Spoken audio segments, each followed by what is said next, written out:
welcome to the Pursuit of Healthiness Podcast. I'm your host, Wienanda van Delft. I'm a health and mindset coach, spaghetti and ice cream lover, travel junk, and a cat mom.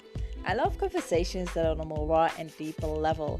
And today we are going deep. I have Richelle Menzies with me. She's a sexologist providing counseling and education, and she has a bachelor's in social science or social welfare, master's in sexology, and does a lot for the LGTBQ plus community. Today we're going to talk about everything that has to do with sex and answer some questions from our listeners. So, hello Richelle, welcome to my podcast show. I am really excited about this one because this is a topic that not many people want to talk about in depth. So I'm really happy that you want to do that and talk about sex. So tell us a little my pleasure. First. Tell a little bit about me first. Yeah. So I am a qualified sexologist. So I have worked in the sexual health field for well over a decade. And I think my interest started when I was a mature age student at university, and I got to do part of my student placement with a sexual health nurse. And I was really interested.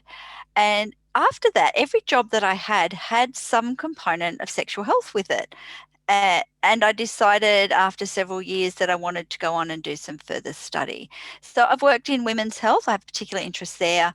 I've worked with injecting drug users. I've worked in sexuality education. I've worked in LGBTI inclusion. And I'm currently working part-time, also supporting people living with HIV. But my real passion is sexology, and particularly sexuality education and what we call psychosexual counselling. So it's a really specific form of counselling that deals with sexual issues. Very interesting. I love it. I love everything that has to do with sex and talking about sex. Pleasure and everything else. That's so important. I wish more people loved talking about sex. Yeah. And were curious about it. I think curiosity is the most important thing, is because it's through curiosity that we ask the questions and we learn.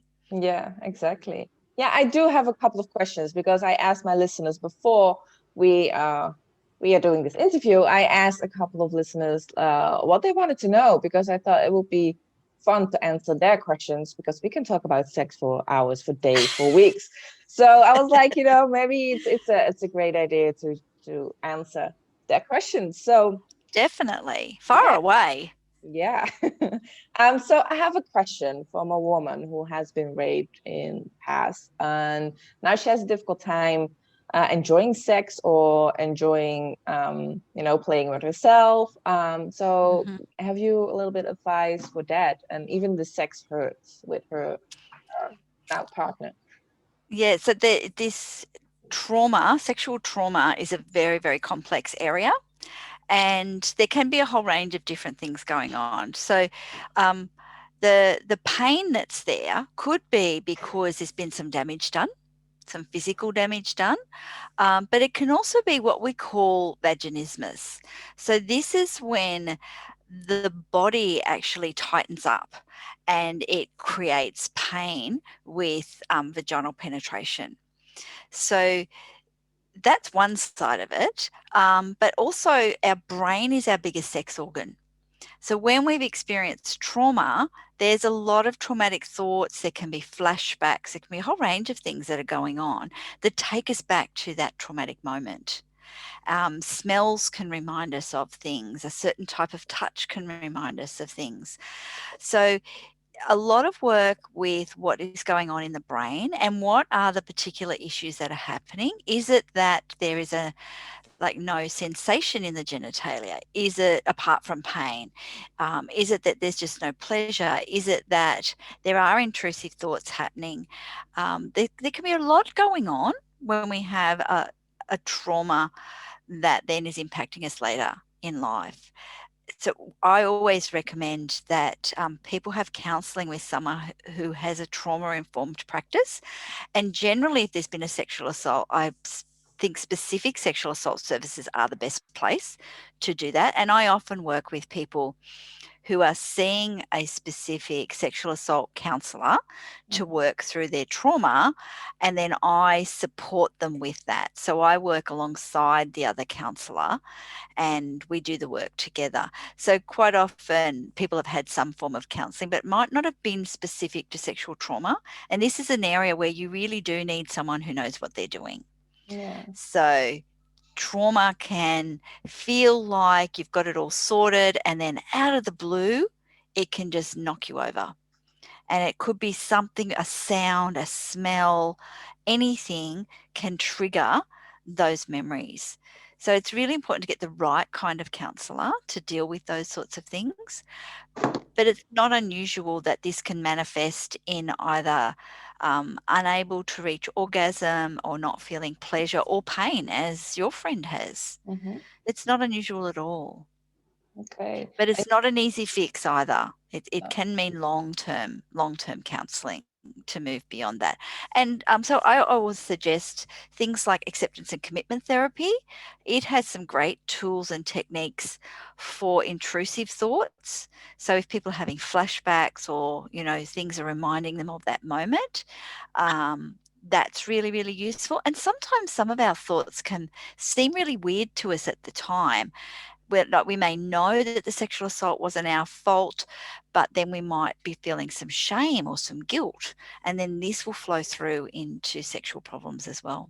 Yeah, so it's often actually something that happens in the brain, like trying to be gentle with yourself or telling your partner to be gentle doesn't always have to be the answer. It's No, often definitely not. Yeah. And for some people, they may even want to experience something that was similar to the assault, but in a way that they're empowered in the moment and they're in control. And then they feel a lot of shame and guilt about some of those thoughts.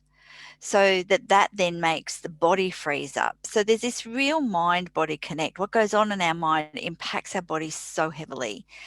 And sometimes it's about getting out of our head and back into our body and just feeling the pleasure of different sensations. So quite often I get people to do activities around touch where sex isn't the goal. It's not about having sex. It's about trying lots of different types of touch to work out what feels pleasurable. So for one person, it might be really pleasurable to have soft stroking on the soft part underneath their arm. That might give them the tingles and feeling all good. For someone else, that might be really annoying, but they might like pinching somewhere. So I do an activity where I get people to explore all the different parts of the body with lots of different types of touch to work out what feels really good and what feels not so good, what feels a bit yucky or what might trigger something. Yeah. And you focus on the really good feelings. And if it leads to sex, fantastic, but that's not actually the goal. The goal is just around pleasurable touch. Yeah. And I think when people can experience that, then they start to rewire the brain that touch can be pleasurable, that touch isn't always going to be traumatic or lead to pain or, trigger unwelcome thoughts. Yeah. So I do like the it's called ACT, acceptance and commitment therapy. There's lots of different techniques there about just not following some of those thoughts that happen in our brain in those moments, and about just letting those thoughts drift on by so that we can stay really, really focused on what our body is experiencing and not what our brain is doing. Yeah. Okay, that's great. Well, I think that will also lead us into the next question, because the next question was how to get passion back into your relationship or how to open up that conversation. And I think what you said before, that starting with touch is probably also one of the things, right? Definitely. So I've since lockdown, I've seen a lot more couples.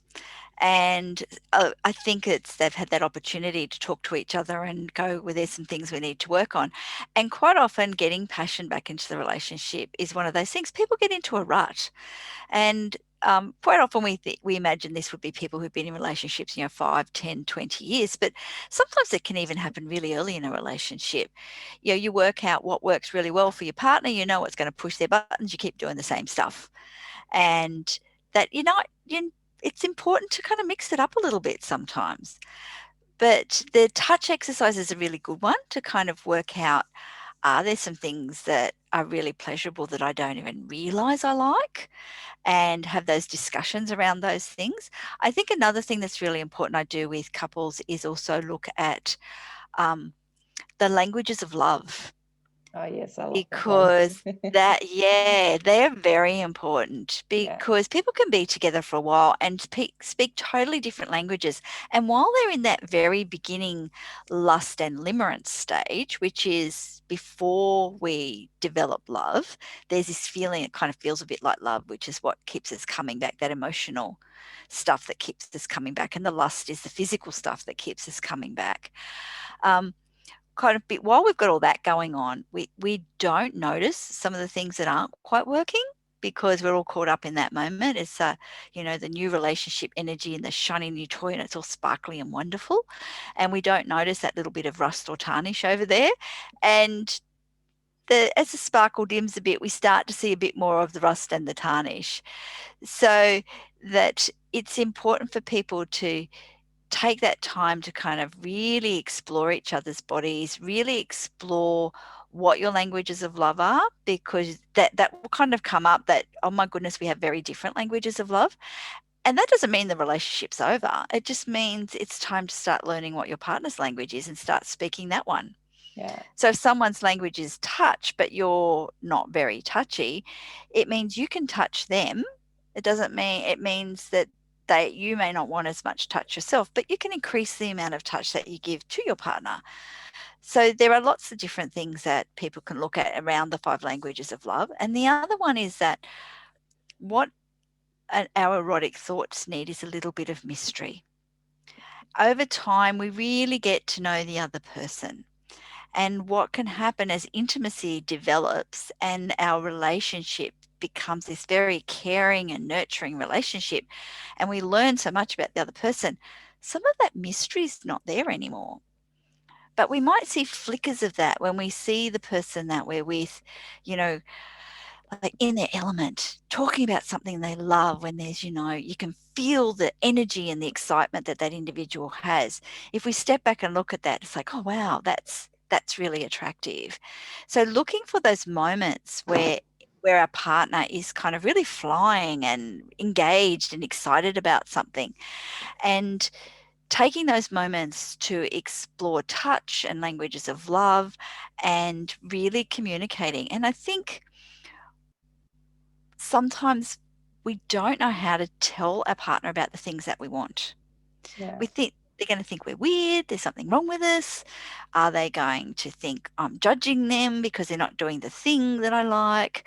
Whereas if we can talk to our partners with open, honest, respectful communication, which is not, you're not doing this thing that I want you to do.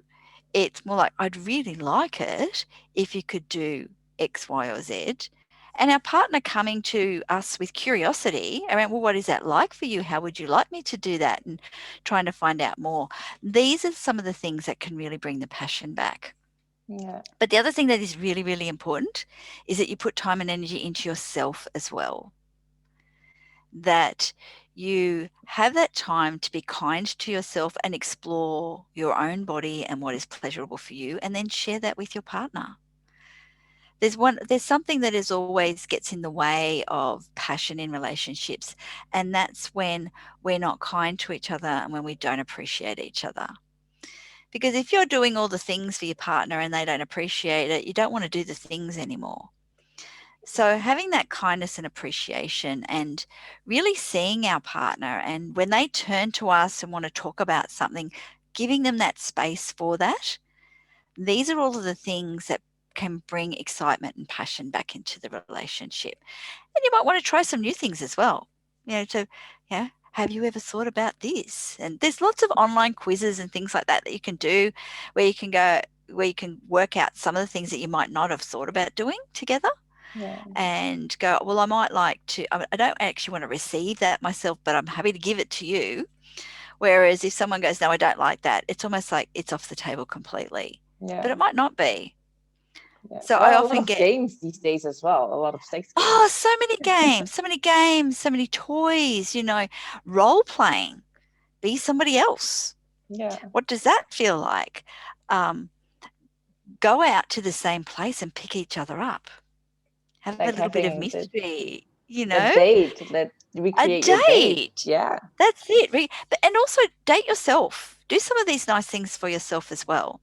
And then do some of these things with your partner. Some people will put suggestions into a jar of different things that they might like to do. And then each week they pull out one and they each take turns. So one week one partner pulls something out of the jar, the next week the other partner pulls something out of the jar. Another activity that I often get people to do is what I call traffic lights. So you get a piece of paper and you have 3 columns, red, green and yellow. The green is all the things that you really like. These are the things I love to do. The red is like, no, I don't want to do this at all. And you can put next to it where, I don't want to receive it, but maybe giving it is an orange, I Yeah. might want to give it, I don't really know. And where you get some really interesting conversations is all the things that are on your orange list. The things that are like, well, I'm not really sure if I like that. I don't really know about that. I'm a bit curious about that. And through those discussions that you have when you compare your lists, there can be a lot of interesting things come out of that. There can be some great conversations. And then you talk about these things and then you do the things. Yeah. You set aside some time to do some of these things that you've never done together before, It's or to fun. do some of the things in a different way. Yeah. Yeah, It's so a fun there's lots of way. different things. It is a fun way. Yeah, definitely. It's There's lots and lots of different things. I think a lot of couples maybe think it's scared or weird, but I think I mean, you are together for a reason. So you would be able, well, at least I think you should be able to talk about it openly and be weird with each other. And especially if you haven't done it with each other before, then, it's only logic that not everything goes smooth the first time, but that's why you can try it out, right? Yeah. Yeah, exactly. And I think have fun. Yeah. Sex is supposed to be fun. It doesn't need to all be serious. If it's not fun and not pleasurable, we're not going to continue to do it. We don't want to do it. So I think for a lot of people, it's about getting rid of the pressure and getting back to the pleasure, Yeah. I love that. making sex fun. And when you're curious about each other and about the things that you might enjoy, then you do bring a sense of excitement to the relationship. And that always increases the passion. Yeah. Well, and this is maybe personal, but I'm just going to share it. I've had a time that we had sex and that we were just laughing like all time. Like it wasn't Yep, serious. We were just laughing the whole time, and then we would laugh about that we were laughing all the time. But it was great because you have fun with each other. It's not like you said. It's not something serious. It's about the pleasure. It's about having fun, and yeah, that's it. And we want to boost the endorphins. Sex boosts the endorphins, but laughter also boosts the endorphins. yeah. So if you're laughing and having sex, you've got double boost of endorphins. It It's was got to be great. good. It was. Okay, let's go to the next question. Why are there so many men having a fantasy to have a threesome? I know a Um, lot of guys, but the women are a little bit like, I'm not sure. yeah, So, well, I think when we think traditionally about a threesome, we often think of a man and 2 women. yeah, So of course the guy is going to think that's pretty awesome because he's going to have 2 women all over him, and what a stud is he to pleasure 2 women. yeah, Now the woman might not be as into it because she's like, oh, she's going to compare herself to the other woman. Oh, is she prettier than me? Is he going to like her more than me? All of that kind of stuff. So there's not necessarily more men that want threesomes than women that want threesomes, because quite often a woman might want a threesome with 2 guys. But society tells us women are not supposed to be these sexual creatures and are not supposed to want all these kind of things. So, you know, society says men are studs and they're, supposed to be out there impregnating as many women as possible. So the yeah, threesome sounds like a very nice idea. Sometimes the idea is better than the reality, though, because what can happen that's what I've heard. is that the 2 women might really enjoy each other's company and he gets left out. It's not always about the 2 women all over him or him being such a big stud and pleasuring the 2 women. So sometimes these fantasies are better off left as fantasies. But if people do decide that this is something that they want to try, it is a discussion about, well, what is this threesome going to look like? Are we inviting in another girl? Are we inviting in another boy? What are the boundaries? What do we both feel comfortable with? What do we feel? So once again, traffic lights is great here. What are the reds? What are the no way, that's not happening as part of this? What are the greens? These are the things that would be great to do. And what are the things that you're not quite sure about? And then discussing this with that other person. Yeah. Everybody needs to be on the same page. You want to ensure that the person you're having the threesome with is a safe person and is not someone who's coming in to wreck your relationship because they've got a crush on one partner or the other. It's different if you're looking at opening your relationship to become a polyamorous relationship, then that's when discussion about emotions and feelings needs to come into it. But if you're just looking for a sexual experience, when the emotions get involved, this is when people get hurt. Yeah. So it's really important that everybody's on the same page, that this is just a bit of fun and what's experience for everybody involved, and that everybody's safe. So discussions around what kind of activities you might engage in, what things are your no-goes and what are not negotiable. That definitely I'm not going to do that. But also sexual safety. So, condoms, have people had STI tests, all of that sort of thing. People sometimes fall into it after a few drinks, not always necessarily a great idea. Yeah. So, I love the saying that they have in the kink community about things being safe, sane, and consensual. So let's be emotionally and physically and sexually safe. Let's be sane. Let's not be under the influence of drugs or alcohol, because then we make unwise choices. And let everything be consensual. So we've discussed what we will do, what we won't do, what everybody's boundaries are. Yeah. It's all And about then communication, right? it is. And then it can be a great fun experience for everyone involved. Yeah. Whether it's two guys and a girl, two girls and a guy, some non-binary people, whatever the configuration is of those individuals involved, everybody's on board. So I wouldn't necessarily say that more men than women think about it, probably more men than women talk about it, because Yeah.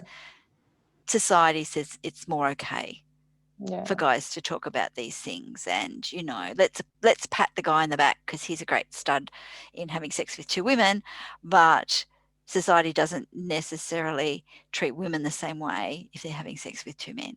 Yeah. Because then she's a whore or a slut or something else. That's it. So much Yeah. shame, you Yeah. know.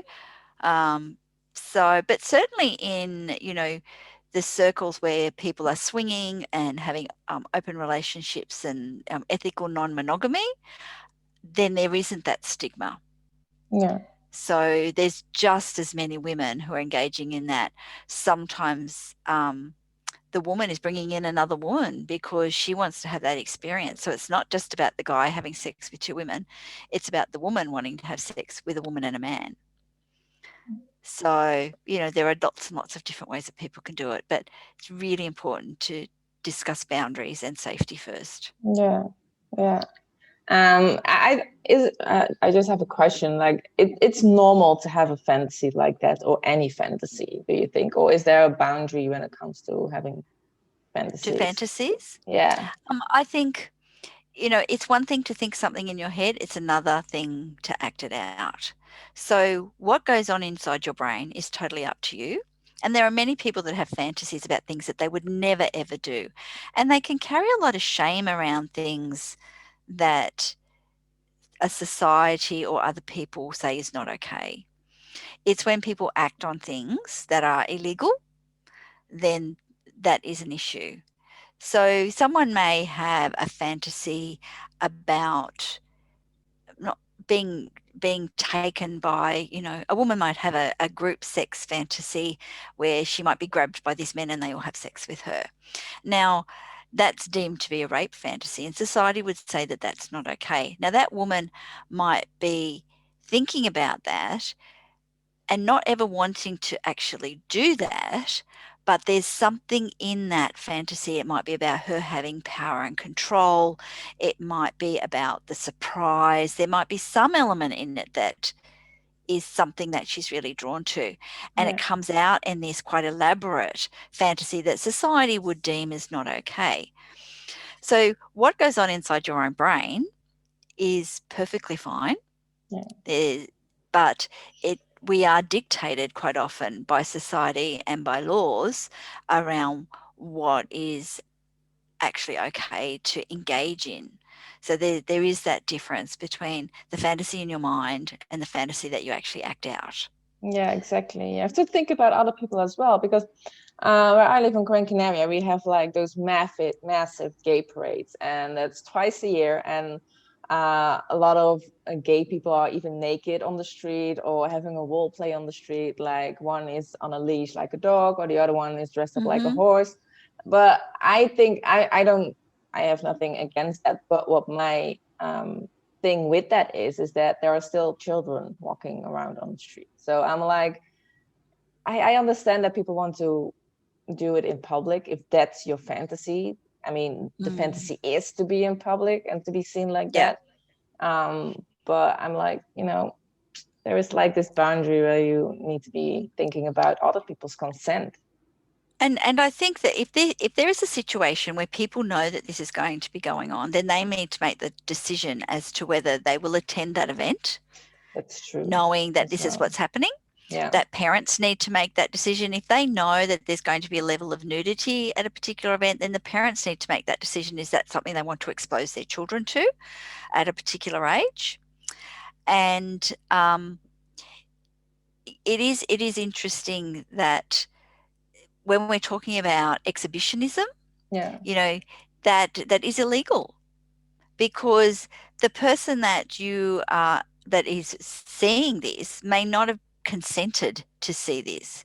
So if you're engaging in a sexual act in a park, you can be arrested, even though it is a consenting act between two adults. The other people who might be innocently walking through that park haven't consented to actually viewing that. Yeah.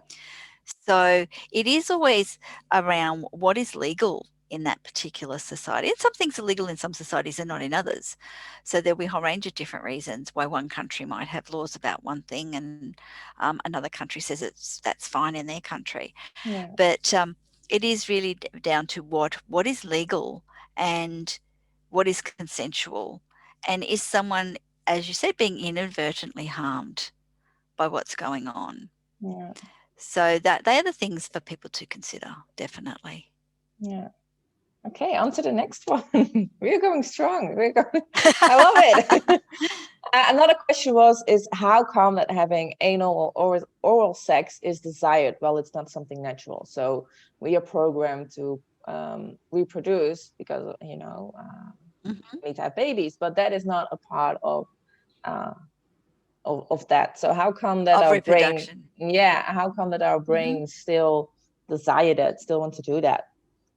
Well, basically, it comes down to the sensation. What does the sensation feel like? That um, putting a penis into an orifice, whether that is a mouth, an anus, or a vagina, has this pleasurable sensation. There are a lot of cultures that do practice anal sex before marriage because their society deems that girls should be virgins when they get married. So there are a lot of societies where couples will engage in anal sex beforehand. It's a really bad form of contraception, I must say, because you Yeah. know what? Those little sperms can swim. Those little sperm can come out of that vagina or out of that anus and enter into the vagina. And, people have fallen pregnant while engaging in anal sex, particularly if they're not using condoms. For some people, it's a tighter sensation, the anus, than for others. The anus is, and for the person receiving, the anus is very, very full of lots and lots of nerves. So it can be very pleasurable.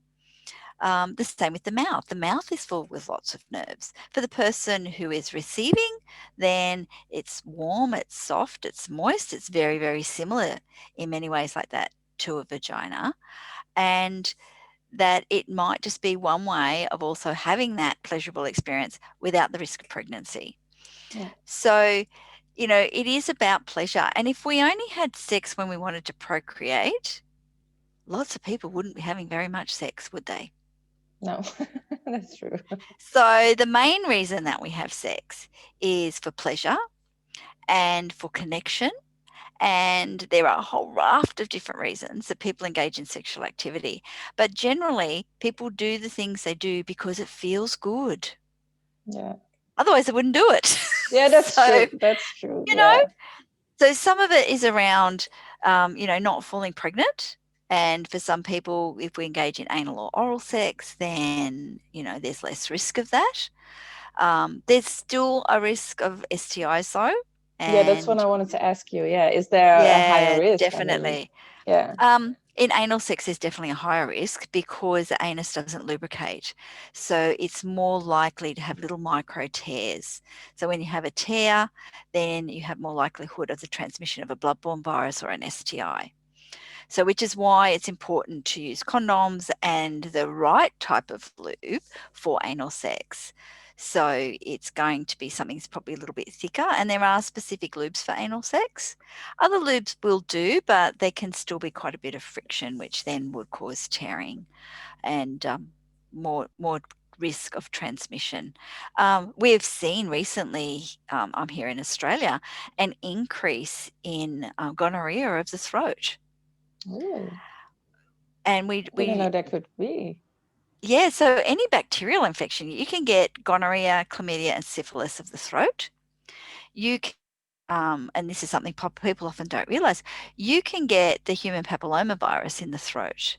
And if that's left untreated, you can get throat cancer or mouth cancer. Wow. I didn't know So that. it's really important when engaging in oral sex to use some sort of latex barrier. So whether that's condoms or whether that's dental dams, they can be really important. Dental dams are also really useful to stop the transmission of skin on skin. So that if someone does have active herpes or active HPV, you can still engage in oral sex by using a dental dam. So if people aren't sure what they are, it's a rectangular of latex that you put over the vulva so that you can still stimulate the vulva but without transmission of fluids or skin cells. Okay. That's Yeah, interesting. so there's lots of ways to practice things safely. And it is, viruses and bacteria don't discriminate. They Yeah. will take whatever way they can to pass from one person to another. So quite often nowadays when they're doing swabs, they will swab vagina, they will swab anus, and they will swab throat, which is why it's important to have the correct information for the medical practitioner so that they know the right tests to do. Yeah. Yeah, so if Don't you're be going to have a ashamed. sexual don't be ashamed. No, of course not. If you're going to have a sexual health test and you have been engaging in oral sex without using condoms, then let them know. Because if you don't tell them, then they won't think that you've been put at risk. Yeah. And that's usually when you have multiple partners. But what about partners who have been together for years? I mean, always, maybe that's stupid for me to think, but I always think like it has to start somewhere. So is it possible that if you're both monogamous and have been in a long relationship, is it still possible to get those diseases and viruses? Like, Well, I think certainly sometimes someone can contract something before you get together. So things like HPV can lie dormant in the body. So the body can clear the HPV virus in the first 6 months. But if it doesn't, some people don't necessarily have active warts. It can lie dormant and it might flare up and become more transmissible when they're under stress. Things like syphilis can take a very, very long time for there to be symptoms. So it's not unheard of that someone has symptoms of late stage syphilis 20 or 30 years after they've contracted it. oh wow. So in the early stages of syphilis, it's a bit like an ulcer. Now, if that's right, if that's inside the head of the penis or right inside the vagina, you may not notice it because it doesn't hurt. Then the secondary stages is a rash on the hands and the feet. That can be misdiagnosed as dermatitis or something else. The third stage is when the virus then starts to move into other organs. So there might be some organ failure. There could be changes in personality if it's affecting the brain. There's can be a whole range of things. And quite often testing for syphilis is something that people don't think of. But it has been known that people, there was several cases of elderly women that had syphilis and they hadn't had sex with anyone but their husband, but he might have got it when he was in Vietnam, or he's picked it up somewhere else, and she's contracted it but had no signs or symptoms until, decades later. So, there is that risk, which is why if you're going to decide to stop using barriers with your partner, both have a sexual health test. Yeah. And know that you don't have anything before you decide to stop using barriers. Good advice. Well, and then if you do contract something somewhere down the line, then someone's got it from somewhere else.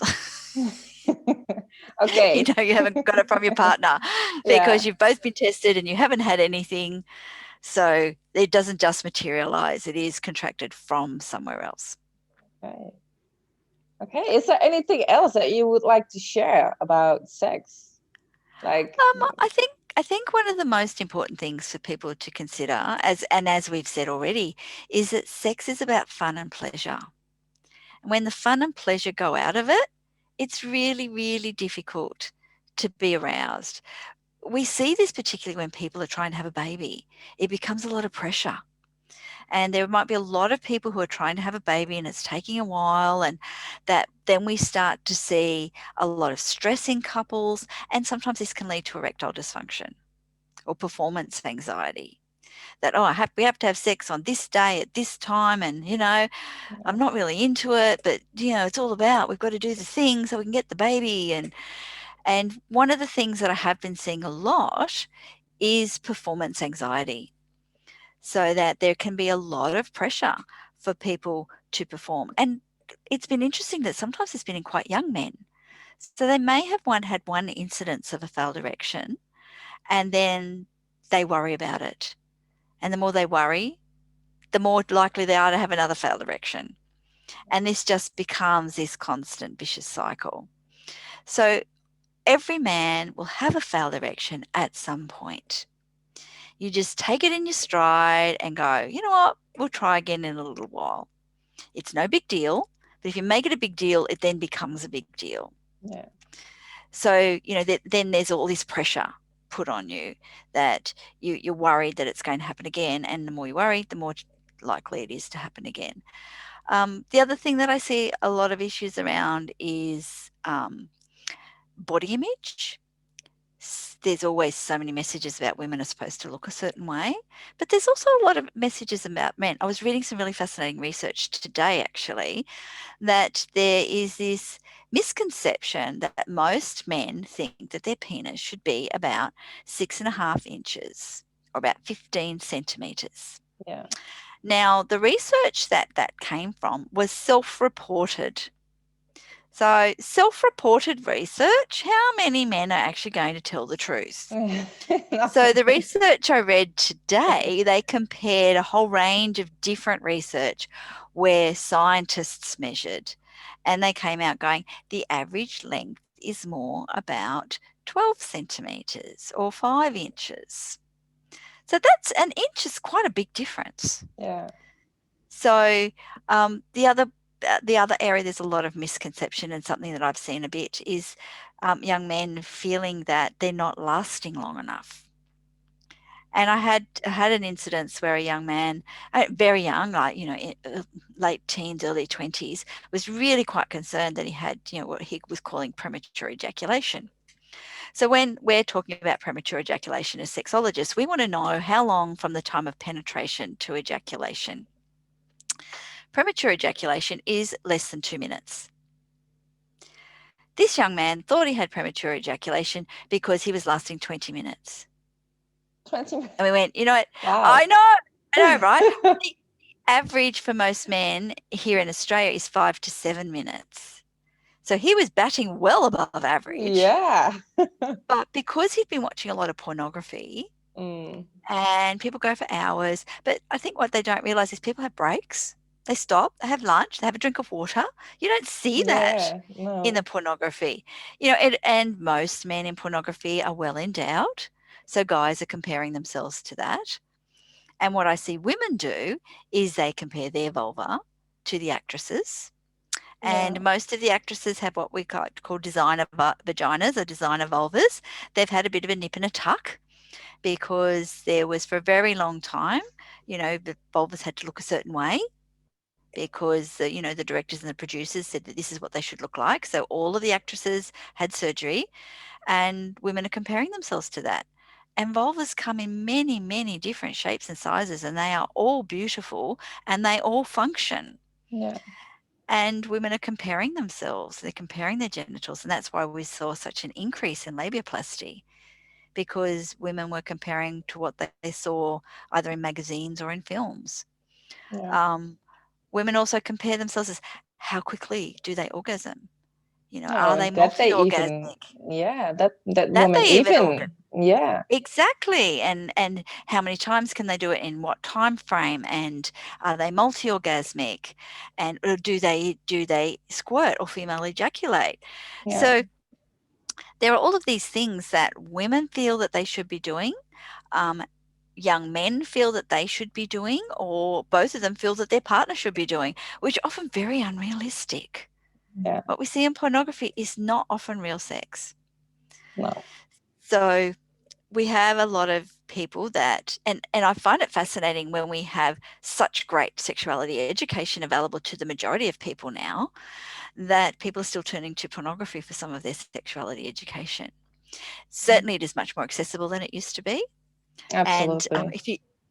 if you look at vintage erotic photography, which was kind of the precursor to magazines and things, um, you did see different body shapes and different amounts of hair, and a whole range of different things. Yeah, And the film industry has, and the media industry has really pushed that there's this perfect female form and this perfect male form, and that's what people are trying to be, and they're trying to engage in what they're seeing on the screen. It was very unfortunate that for a while there was quite a spate of teenage girls having horrific injuries from engaging in anal sex because they hadn't prepared their bodies. yeah, So young boys are seeing that's anal really sex bad. they're seeing anal sex in the films. They're not seeing all the preparation that goes on off screen so that someone can engage in anal sex. No, that will be And boring to watch. well, that's it. So these girls are thinking that they should do it. They think that they're not going to get pregnant if they do this as well. And unfortunately, there was some really quite severe damage done to some young women engaging in this before they had prepared their bodies to do so. Yeah, it's a shame. It is a But shame.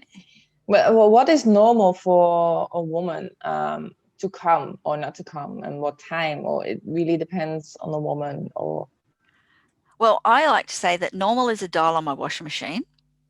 And we all as individuals think that we're normal and there's something wrong with somebody else, yeah, or we all think that everybody else is normal and we're not. So everybody is different, but certainly, definitely, it takes much longer for a female to get to the point of orgasm. So we all have similar parts, they're just arranged a bit differently. It's very obvious when a man is sexually aroused because he'll have an erection. When a woman is sexually aroused, it's a bit more subtle. Yes, blood does still flow to the genitals. The clitoris may become erect, but it's quite subtle because the majority of the clitoris is inside the body. We only see the tiny little bit of it. Um, yeah. the I've read that the clitoris is like 12 centimeters long. Yeah, Is between that 9 and true? 12, depending on the individual, and it's shaped a Yeah, little bit. It's like a wishbone.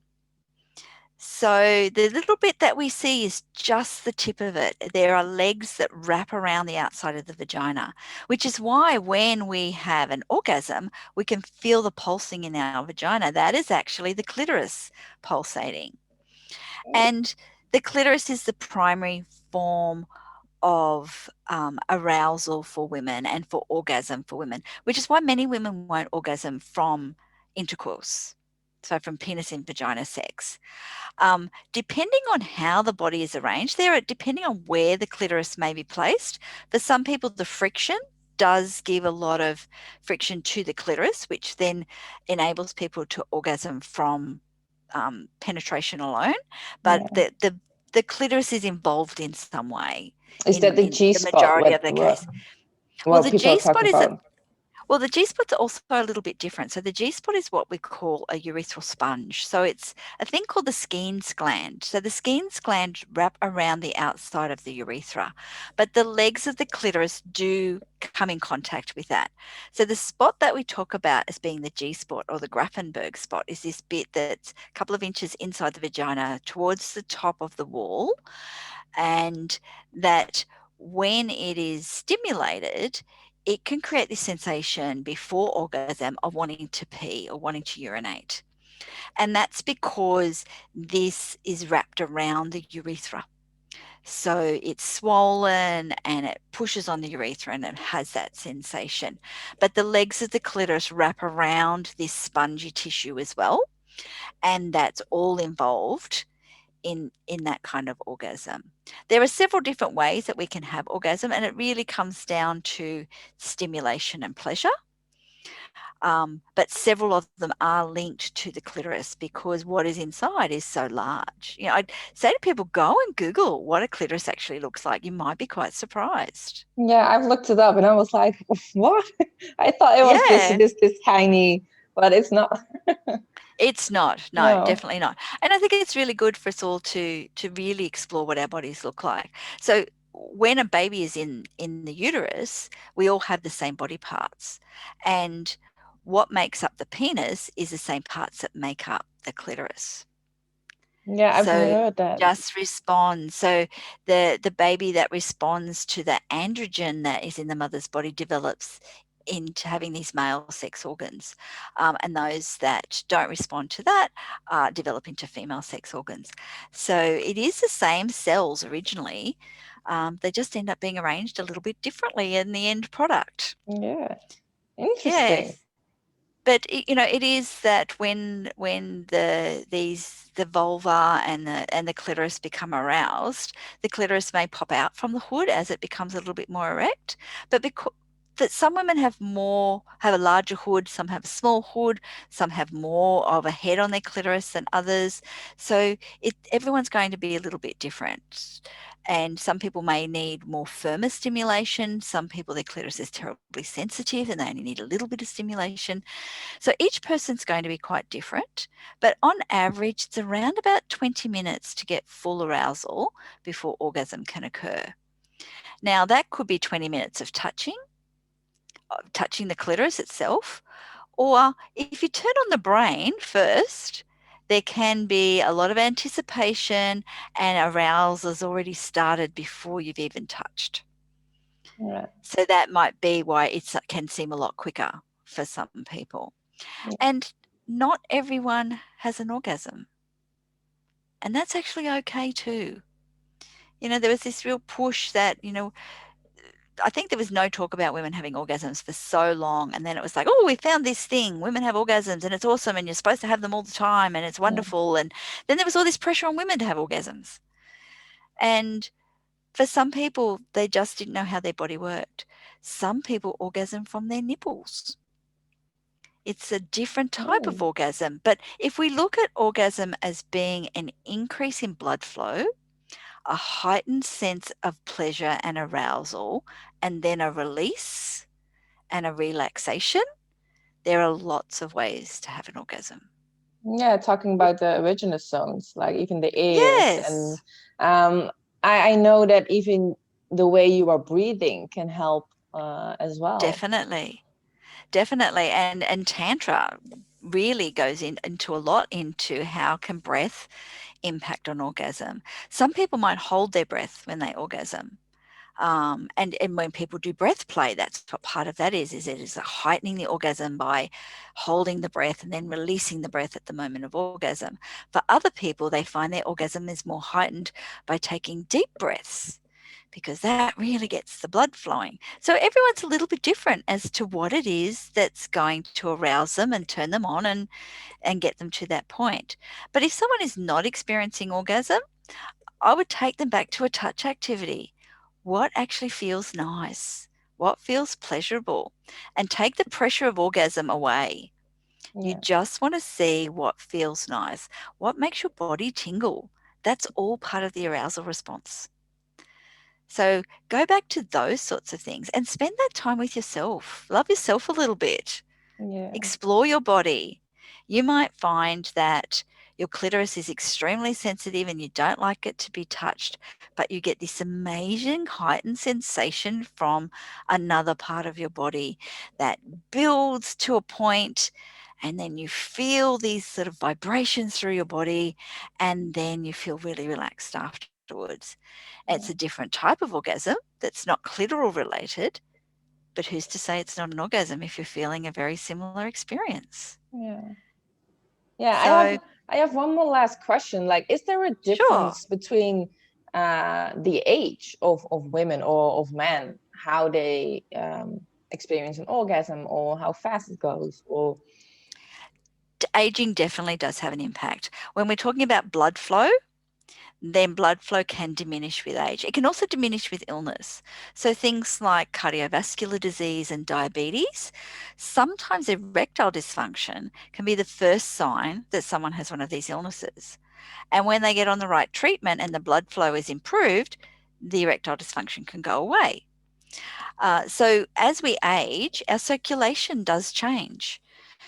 Women going through menopause very much talk about how they feel less aroused, their orgasms might be different. And some talk about the fact that maybe their orgasms aren't, quick and they aren't like fireworks, but what they are is they are slow and they last longer.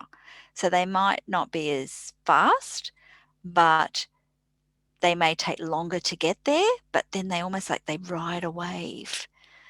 And it's just as pleasurable, it's just different. yeah, So that there can be that impact for people. Certainly those going through menopause, they might be tired, they might not be sleeping, they're having hot flushes, they might be having mood swings. They're certainly not going to feel sexual. yeah, But that doesn't last forever. So I do recommend that people explore their options around menopause hormone treatment, and find what's right for them, because different things will work for different people. Some people can take some herbs and they work great for them. Other people need something that's stronger. I know quite a few people will start out on the herbal route to start with, and that might be just enough, but then as their hormone levels drop even further, then they need to go on some form of hormone replacement. Men can suffer what we call andropause. So their androgen levels will drop, so their testosterone will drop. So as that drops, then they may start to have some issues. If men have got prostate issues, that's going to impact on them as well. So there is a lot of things that happen with aging that can impact on our sexual functioning. But on the flip side, there's no risk of pregnancy anymore. People know their body really well and they know their partner's body really well. And maybe they're not swinging off the chandeliers, maybe they're having sex differently, but they're enjoying it just as much. And people have sex well into their 90s. yeah. Wow.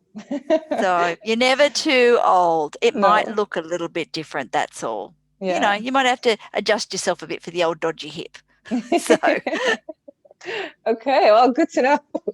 Good to know that I stocking still for the have future. stocking for the future. Yeah, exactly.